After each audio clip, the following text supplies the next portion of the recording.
కానీ ఇప్పుడు జరుగుతున్న మార్పులు చేర్పులు చూస్తే మాత్రం చాలా ఆసక్తికరంగా ఉన్నాయి. ఎందుకంటే ఆవిడ అనిత్ గారు, ఆవిడ హోమ్ మినిస్టర్ అయిన తర్వాత అంతకుముందు పోలీసులు ఆవిడని అడ్డుకుని లోపలికి కూడా వెళ్ళనివ్వకుండా, అనిత్ గారు ఆవిడ మళ్ళీ అందరూ సెల్యూట్లు కొట్టి ఆవిడని. సహజం సార్, అదే చెప్తున్నా సార్, ఎప్పుడైనా సరే ప్రకృతి మనందరికంటే చాలా గొప్పది. అవును, ఎక్కడ దెబ్బతిన్నామో నిజాయితీగా ఉండి ఎక్కడైతే దెబ్బతింటామో మళ్ళీ తిరిగి నీకు కిరీటం పెడుతుంది ప్రకృతి. మమ్మల్ని ఎంత ఏడిపించారు సార్ హైదరాబాద్లో, ఎంత ఏడిపించారండి. ఒక నిజాయితీపరుడైన జర్నలిస్ట్ని తన శక్తియుక్తులతో తెలుగు జర్నలిజానికి, తెలుగు పొలిటికల్ ఎలక్ట్రానిక్ మీడియాకి ఒక ఉత్తేజాన్ని తీసుకొచ్చిన వ్యక్తిని, ఆయనతో పాటు నన్ను 5 సంవత్సరాల పాటు నరకం చూపించారు సార్ ఈయన బిడ్డలు. ప్రకృతి ఊరుకుంటుందా? తిరిగి అక్కడికి తీసుకొచ్చింది మళ్ళీ. ఎగ్జాక్ట్లీ. ఎన్ని అరాచకాలు చేశారనుకుంటున్నారు ఈ ఎదవలో, ఎన్ని అరాచకాలు అనుకుంటున్నారు సార్. ఈ ఊళ్ళో నాకు ఇల్లు ఇచ్చేవాళ్ళు లేడు సార్, తెలుసా మీకు? ఈ నా కొడుకులు చేసిన పనికి ఇళ్ళు నా బిడ్డలు వరుసన ఊరికొక విల్లా కడుతున్నారు, ఊరికొక విల్లా, పేటకొక విల్లాలు కట్టుకొని తిరుగుతూ ఉంటే భగవంతుడు చూస్తా ఊరుకుంటాడు సార్? నేను చెప్తున్నా కదండి, మనం ఎవరినో మభ్య పెడుతున్నాం, భలే ప్లే చేస్తున్నాం అని చూస్తారు సరా, ఘోరమైన దెబ్బ తింటారు సార్ ఎప్పుడైనా సరే. అలాంటి దెబ్బే జగన్మోహన్ రెడ్డికి కూడా తగిలింది. అదే ఇప్పుడు లేటెస్ట్, నేను ఇలా భలే మేనేజ్ చేస్తున్నాను. పేదలకి పెత్తందారులకి పోరాటం అన్నాడు రిషికొండలో. ఏం కట్టాడండి వాళ్ళ వీడియోలో చూడండి, ఎవరు యొద్దు. రోజా గంటకో మాట మాట్లాడారు మేడం, మొన్న కూడా మాట్లాడారు కదా ఆవిడ. మళ్ళీ నిన్న ట్వీట్, అది టూరిజం కోసం చేసింది కదా. మరి అంతకుముందేమో ముఖ్యమంత్రి గారు క్యాంప్ ఆఫీస్ కోసం మేము అక్కడ వైజాగ్లో కట్టామని ఆవిడ వీడియోలే, డైరెక్ట్ రికార్డెడ్ వీడియోస్ ప్రతి చోట. నిన్న తాడేపల్లిలో కూడా చూడండి, బజార్ ఆక్రమించేశాడు. పేదవాళ్ళందరినీ ఆ పక్కన కరకట్ట మీద ఉండే బకింగ్హామ్ కెనాల్ చుట్టూ ఉండే వాళ్ళందరూ మొత్తం లేపేశారు. అక్కడ ఇల్లు వేసుకున్న వాళ్ళందరినీ వేసేసి రోడ్డు వేస్తే వేసావు. ఆ రోడ్ల నుంచి ఎవరు నడవటానికి ఇల్లేదు. భయస్తుడండి, అంత భయం దేనికండి ఒక ముఖ్యమంత్రికి? రిషికొండ ప్యాలెస్ కి సంబంధించి నేషనల్ నెట్వర్క్ లో కూడా చాలా చూసాను జరిగింది. అర్నబ్ గోస్వామి సార్ ఒకటే రిపబ్లిక్ టీవీలో చేశాడు. వాళ్ళకి ఏం చెప్పినా సరే మీద పట్టమేనండి. అది బుల్డోజ్ చేస్తారు, వాళ్ళకున్న గుణం అది, బుల్డోజ్ చేసే గుణం. మొత్తం అలా తయారు చేశారు వాళ్ళ వ్యవస్థని. అంటే నార్మల్గా మనం జరుగుతున్న పరిణామ క్రమంలో ఆవిడ షర్మిల గారు దూరం అయిపోయారు. ఆయన జైల్లో ఉన్నప్పుడు ఆవిడే కదా మొత్తం కార్యక్రమాలు చాలా కష్టపడి ఒక లేడీ అయినా చేశారు ఆవిడ. తర్వాత మదరు దూరం అయిపోయారు. ఇలా జరుగుతున్నది, ప్రజల్లో వ్యతిరేకత కనిపిస్తున్నది ఎక్కడికి వెళ్ళినా.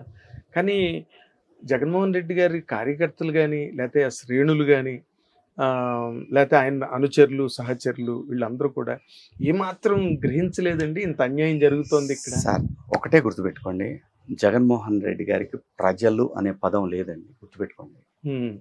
తను ఒక ఎంపైర్ని క్రియేట్ చేసుకున్నాడు.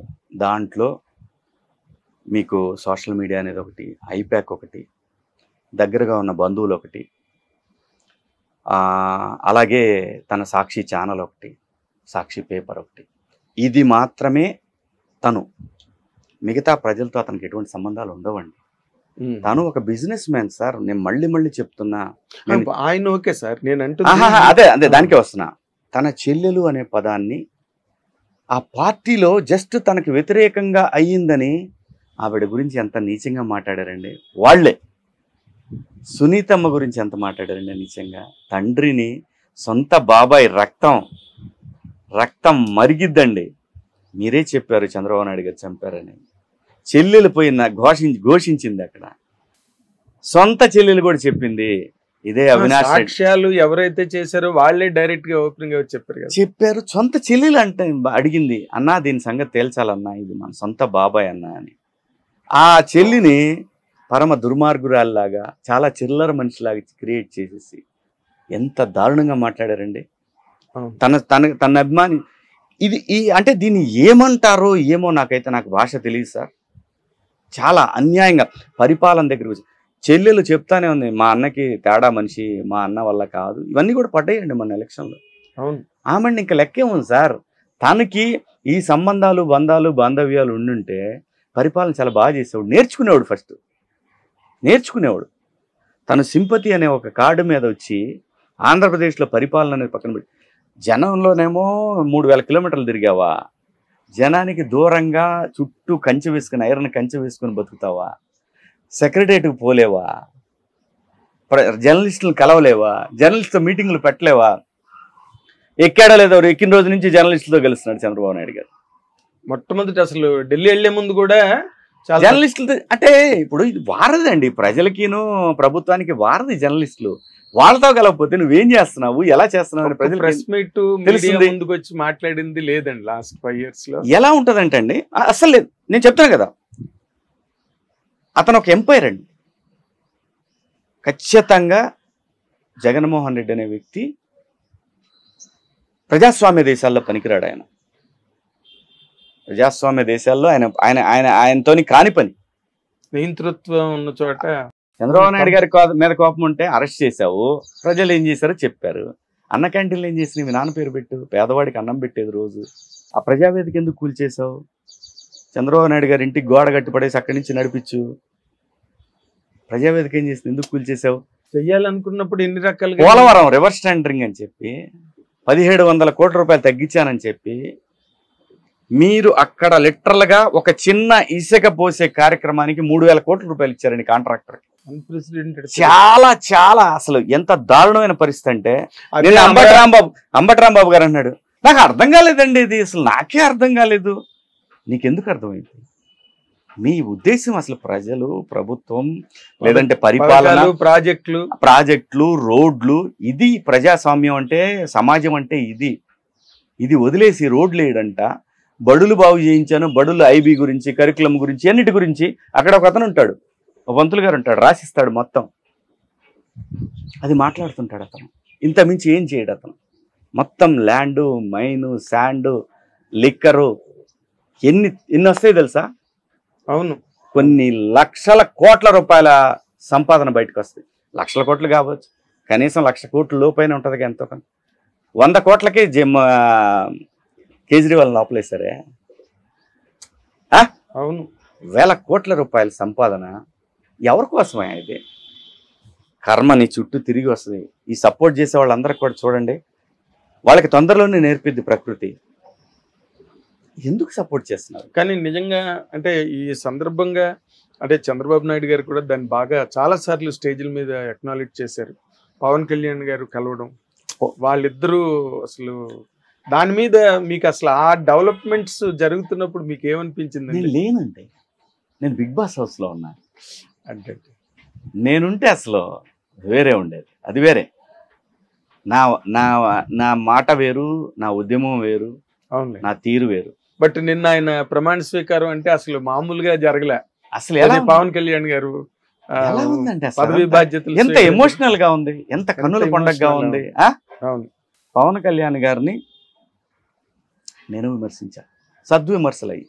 సిద్ధాంతపరంగా ఎవరైనా విమర్శించవచ్చు, not individual. At the same time నేను ఎప్పుడు ఒకటే మాట, నువ్వు ఆంజనేయుడు అంటాడు, నీకు తెలియట్లేదు నీ శక్తి అనే మాట నా విమర్శ. మంచి మాటే కదా, నేర్చుకో కాదు, పరిపాలన నేర్చుకోవాలి, తొందరపడకూడదు మీరు ముఖ్యమంత్రి అవడానికి అనే మాట కూడా అన్నా. అవును, ఎస్, తప్పేం అనలేదుగా, నేను తప్పేం మాట్లాడలేదుగా. నువ్వు హోదా రానప్పుడు హోదా గురించి మాట్లాడవేంటి అని అడిగా, తప్పు కాదుగా. ఇప్పుడు మాట్లాడుతున్నారు చాలా మంది ప్రత్యేక హోదా గురించి అని. అరే సన్నాసుల్లారా, 5 సంవత్సరాల నుంచి ఏమైపోయారు మీరంతా? ఎస్, ఈ మాట మీరు పెద్దవాళ్ళు అనకూడదు. నేను పరిపాలన ఇప్పుడే మొదలు పెట్టాడు, సమయం ఇవ్వాలి ఎవరికైనా. సమయం ఇవ్వకుండా మీరు చూసుకోవాలండి. మీరు అరే ఆయన చంద్రబాబు నాయుడు గారు బతుకే ప్రజలు, అభివృద్ధి, భవిష్యత్తు. ఆయన బతికిందంతా దాని మీద. ముఖ్యమంత్రి అయిన మొదటి రోజు నుంచి, ఆ రోజున ముఖ్యమంత్రి అయిన దగ్గర నుంచి ఇప్పుడు ఆయన పోయే వరకు ఆలోచన కూడా మొత్తం భవిష్యత్తు గురించే ఉంటది. కానీ ఇప్పుడు వీళ్ళు వచ్చి అండ్ మీరు చూసుకోవాలండి, మీరు ప్రత్యేక హోదా గురించి మాట్లాడే మంచి అవకాశం అండి అని చెప్పి కొంతమంది మాట్లాడుతూ ఉంటే 5 ఏళ్ల నుంచి ఎక్కడ పోయారు మీరంతా? ఇప్పుడు అసలు ఆ ఉద్యమాన్ని మొదలుపెట్టిందే నేను. ప్రజలందరికీ తెలిసిన విషయం ఇది. రికార్డెడ్ అది. ఇంకా చాలా మంది మాట్లాడుతూ ఉంటారు, మేము మొదలు ఆయన ఎక్కడ ఉన్నాడు, మేము ఎక్కడ. నాకు అనవసరం, మీతోటి వాదనకు కాదు నేను ఇక్కడ ఉంది. నేను మాట్లాడేది ఒకటే, నేను ప్రత్యేక హోదా అనే అంశం చాలా క్లిష్టమైన పరిస్థితిలో ఉన్నా కాబట్టి దాని గురించి ఇప్పుడు ఎవ్వరూ ఆంధ్రప్రదేశ్లో ప్రజలు ఆలోచించట్లా. చంద్రబాబు నాయుడు గారికి తెలుసు, పవన్ కళ్యాణ్ గారికి తెలుసు ఏం చేయాలనేది. వాళ్ళు ఏం చేస్తారో ప్రజలు చూస్తున్నారు. మీరు మీ యొక్క సొంత ఎజెండాతోటి మీరు బయట ప్రజలకి, ఎందుకంటే మీకు ప్రజాస్వామ్యం అదే గొప్ప విషయం, మాట్లాడే హక్కు ఉంది, మాట్లాడండి, తప్పలేదు, మాట్లాడండి. ఆ మాటలు 5 సంవత్సరాలు లేవు. ఆ విలువని గుర్తించండి. నేను అనేది ప్రజాస్వామ్యం, ఆ ప్రజాస్వామ్యానికి ప్రభుత్వ అధినేత ఇచ్చే విలువ మీరు మాట్లాడండి, తప్పులేదు, మీకు మాట్లాడే హక్కు ఉంది. కానీ ప్రజలు ఏం గమనిస్తున్నారు, మాకు కావాల్సింది జగన్మోహన్ రెడ్డి వద్దు, మేము స్వేచ్ఛగా బతకాలి, మేము స్వేచ్ఛగా మాట్లాడాలి అనే ఉద్దేశంతో చంద్రబాబు నాయుడు గారికి, పవన్ కళ్యాణ్ గారికి కూటమికి అవకాశం ఇచ్చారు. అది కూడా అసలు అన్ప్రెసిడెంటెడ్ విక్టరీ కదా. అసలు అక్కడ నా భూతో నా భవిష్యత్ అండి. సెంటర్ లోకి వెళ్ళినప్పుడు కూడా అసలు నరేంద్ర మోడీ గారు చంద్రబాబు గారి గురించి మాట్లాడింది కానీ, పవన్ కళ్యాణ్ గారి గురించి మాట్లాడింది కానీ ఆంధీ అన్నాడు. సాక్షాత్తు ప్రైమ్ మినిస్టర్ పవన్ ఆంధీ అని అలా నేనని సార్ ఒకటే, ఆయన చంద్రబాబు నాయుడు గారు కూడా ఎక్నాలెడ్జ్ చేశారు దాన్ని. ఇప్పుడు ఇంత ఎన్డీఏ కూటమి సమావేశంలో result oriented sir, result oriented, వాళ్ళంతా ప్రాక్టికల్ గా రిజల్ట్ ఓరియంటెడ్. విన్ ఇవ్వడం వల్ల మాకు అక్కడ ఎంతో గౌరవం లభించింది. సెంటర్ లో పేదవాళ్ళకి ఇచ్చా అంటాడు. పేదవాళ్ళు ఆంధ్రప్రదేశ్ లో బిలో పావర్టీ లైన్ ఎంతమంది ఉంటే వాళ్లే పేదవాళ్ళు, అర్థమైందా? బీపీఎల్ కింద ఉన్నవాడు పేదవాడు, వాడికి ఇవ్వు. నువ్వేం చేశావు, నీకు సపోర్ట్ చేస్తారని చెప్పి కొన్ని వేల మంది 30% ఓటింగ్ ప్రజలకు ఇచ్చేసి పడేసావు ఇష్టం వచ్చినట్టు. అది ఎప్పటికీ వర్కౌట్ అవుతుంది సార్. అది మనకి ఇక్కడ తెలంగాణలో ప్రూవ్ అయింది. పథకాలతోటి ప్రభుత్వాలు ఏర్పడతాయి అనుకుంటే మీ భ్రమ. పథకాలతోటి ప్రభుత్వాలు ఏర్పడవండి. ప్రజలకి భవిష్యత్తును ఎవడైతే చూపిస్తాడో వాడి కోసం ఓటేస్తారండి. ప్రజలకి ఎవడైతే సప్తవర్ణాలు చూపించి అసలు అక్కడ తీరా అక్కడ పోయేసరికి ఏమీ లేకపోతే వాడిని పాతాళానికి తొక్కేస్తారు. అది చాలా చోట్ల ప్రూవ్ అయింది. తెలుగు రాష్ట్రాల్లో కూడా ప్రూవ్ అయింది. నువ్వు ఊరికే పథకాలు ఇచ్చాను, పథకాలు నేను చెప్తున్నా సార్, పథకాల్లో ఎంత డొల్ల ఉందో భవిష్యత్తులో మీకే తెలుస్తుంది. ఇద్దరున్న చోట ఒకరికే ఇవ్వడం, ఇద్దరు ఇవ్వండి కాదు సార్, ఇవన్నీ వాళ్ళు అడగట్లేదు సార్, మీరు ఇస్తున్నారు. వాళ్ళు అడిగే ఏంటో తెలుసా, మాకు మంచి బడులు ఇవ్వండి, మంచి టీచర్లను ఏర్పాటు చేయండి, మంచి నీళ్లు ఇవ్వండి, మంచి కరెంట్ ఇవ్వండి, మంచి రోడ్లు ఇవ్వండి, పని కల్పించండి, పని కల్పించండి అని అడుగుతున్నారు. ఎందుకంటే మానవ శరీర నిర్మాణం ఏర్పడింది, తను పని చేస్తూ ఉంటేనే ఎక్కువ కాలం బతుకుతాడు. కూర్చోబెట్టి పెడతాం, ముడ్డి గడటానికి కూడా వాలంటీర్లు వస్తారంటే తొందరగా చచ్చిపోతాడు వాడు. అత్యంత అమానుషమైనటువంటి పథకాలు ఇస్తే మేము ఆంధ్రప్రదేశ్లో రాజ్యం వెళ్తామని కలలు కన్నారు. దానితోటి పని కాదు. ప్రజలకి ఏం కావాలో అది చేయండి. హిట్ టీవీ యాప్ ని డౌన్లోడ్ చేసుకోండి. ఇందులో short news, live news, entertainment movies అన్ని అవైలబుల్ గా ఉన్నాయి. Please download hit TV app. Hit TV app ని ఫ్రీగా డౌన్లోడ్ చేసుకోండి.